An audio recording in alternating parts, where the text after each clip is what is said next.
just for the record, I want people to understand that this right here is just another sad attempt at relevance.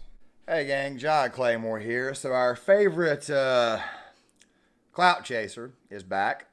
And I'll even tell you why he is back. And of course, he chose this moment to say that his white parents, his white adoptive parents, are racist because they didn't like his cornrows.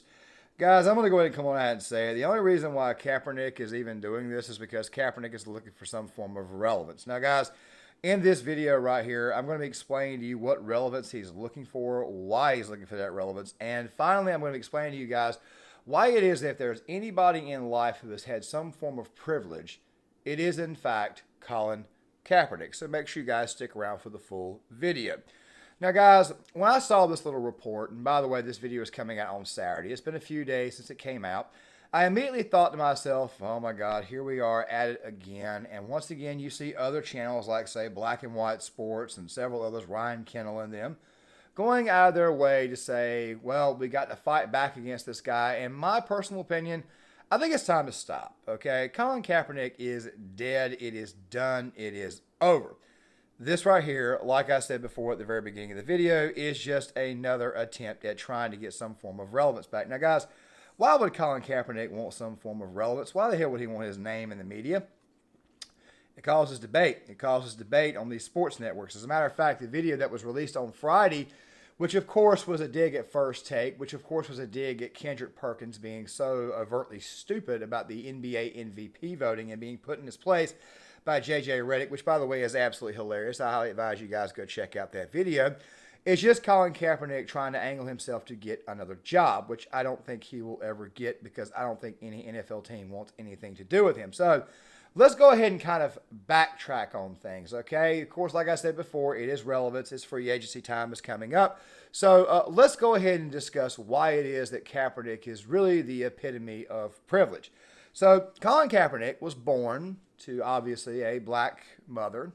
He was adopted by a white family, probably due to the fact that the mother, of course, could not take care of him. I wonder why. Not trying to insinuate anything racial or anything, but families normally don't take other kids in, especially if they are of another race, unless there's obviously a bad situation there.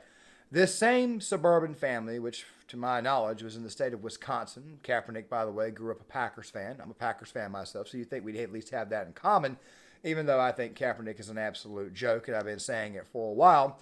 Kaepernick goes to college. He was fed, he was bred, he was raised, he was given a pretty good life by these white people. And of course, they dressed him very, very well. Of course, you guys saw the thumbnail photo. He's wearing a very, very nice shirt. They took care of him. They raised him, as I said. They fed him. They kept him out of very, very bad situations and very bad spots. They paid for him to go to a university, and eventually he got drafted by the San Francisco 49ers. Now, here is why this is a classic example of privilege. You see, Kaepernick, his life could have stopped long before it started. It really and truly could have. He was in a very, very bad situation, and he was taken in by a family that obviously had the means to take care of him. So while he's the quarterback of the San Francisco 49ers, Alex Smith, first-round pick, number 1 overall, 2005, gets injured. Kaepernick steps in. Kaepernick has a certain style of play.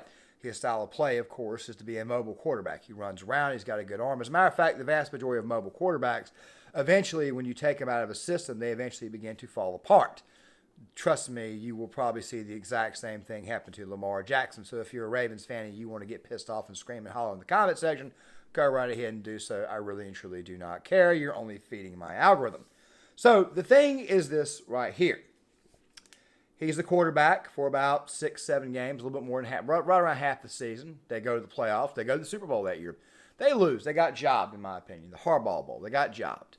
Next year, they get all the way to the NFC Championship game, and I personally think that the Niners got jobbed in that game. As a matter of fact, there is a video called Most Rigged Game in the NFL. I will be leaving that video in the description box, just that way you guys can know that this right here is not coming from a place of bias. I really truly think the Niners got screwed in that NFC Championship game in 2014. I mean, hell, they beat my Packers on the way to get there, only to get screwed in Seattle. So we fast forward, actually 2013-14, my bad. So we fast forward, and next thing you know, his stats go down. Harbaugh gets fired. Of course, People began to adjust to him. They began to figure him out. Going into 2016, he sees that after a bad year, he's got to do something to give him some form of relevance, to get the fans on his side.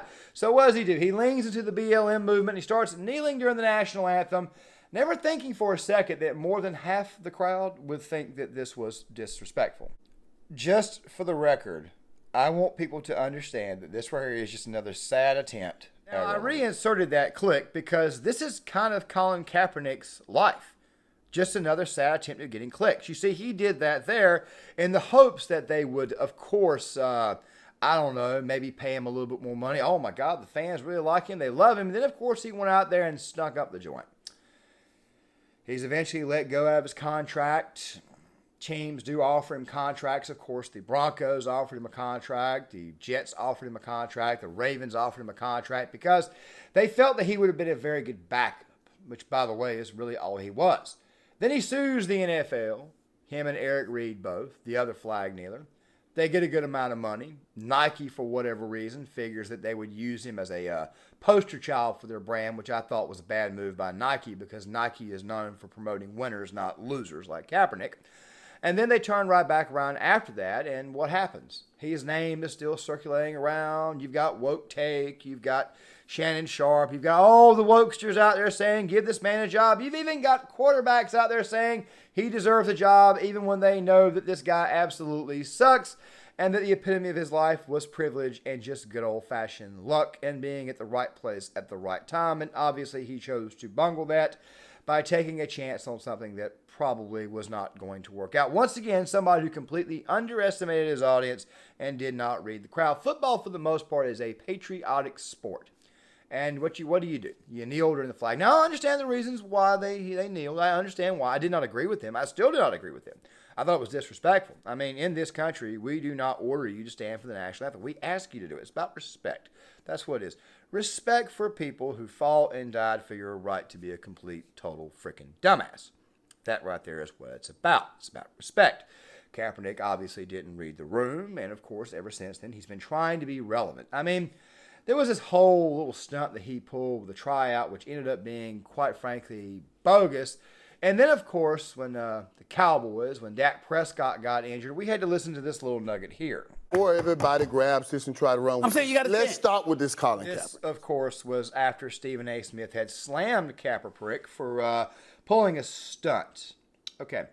Fact of the matter is, it's all about relevance. That really is what this is. And you can kind of tell that the relevance factor wasn't going to go anywhere, especially when it came to the Cowboys. I'm not a Cowboys fan. You guys can see that big old G back there. I'm a Green Bay Packers fan. Don't even get me started on them with their decisions at this moment in time. It's part of the reason why I'm going to be opening the Sports Stories channel here in the near future. If you want to watch, you can watch. If you want to hate on it, you can hate on it. If you want to hit the like button, you can hit the like button. It doesn't really matter. Fact of the matter is this right here. Colin Kaepernick's entire life has been about trying to find or trying to seek some form of relevance because he, quite frankly, was gifted relevance the minute that he was born when the family came in and took care of him. And, of course, he repays them by calling them racist. Anybody with half a brain knew that the Cowboys weren't going to take him in. Don't they pride themselves on being America's team? I mean, it was really funny to watch Michael Irvin shut that entire thing down. How he just shut that shit down, in the words of Negan from The Walking Dead. I thought it was absolutely hilarious to see Stephen A. Smith's face after he got basically proverbially slapped across the face. Proverbially backhanded by Michael Irvin because Michael Irvin already knew. Cowboys ain't going to entertain him. I mean, it's America's team, right?